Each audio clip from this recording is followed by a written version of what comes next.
মঙ্গলবার উত্তর ত্রিপুরা জেলার কদমতলা ব্লক কংগ্রেসের উদ্যোগে কদমতলা থানা ও কদমতলা ব্লক ঘেরাও করা হলো।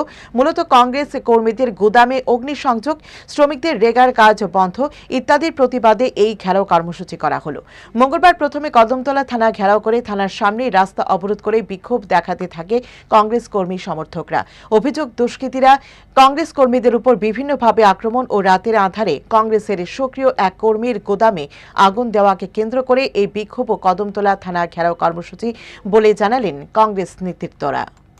কদমতলা খুঁটি ব্লক এসসি ডিপার্টমেন্টের চেয়ারম্যান তথা প্রাক্তন প্রধান গৌরাঙ্গ নমর ছেলে, আমাদের জেলা যুব কংগ্রেসের সদস্য রাজু নম, হঠাৎ করে আজকে থেকে 3-4 দিন আগে রাত্রে ওর গুদামে আগুন জ্বালিয়ে দেওয়া হয়েছে, অথচ গুদামে কোনো বিদ্যুৎ সংযোগও নেই। সম্পূর্ণভাবে আমরা বলবো এই সরকারের দুষ্কৃতিকারীদের হাতে শুধু কংগ্রেস করার অপরাধে তার গুদামটা জ্বালিয়ে দেওয়া হয়েছে। গুদামে কম করেও অন্তত 12 থেকে 14 লক্ষ টাকার জিনিসপত্র ছিল। আমরা পুলিশের সঙ্গে দেখা করে কথা বলেছিলাম এর আগে, যাতে এই আগুন জ্বালিয়ে দেওয়ার গুদাম জ্বালিয়ে দেওয়ার তদন্ত যাতে সঠিকভাবে করা হয়, কিন্তু পুলিশ খুব নীরব ছিল। আমরা তার প্রতিবাদে আজকে আমরা থানা ঘেরাও করতে এসেছি।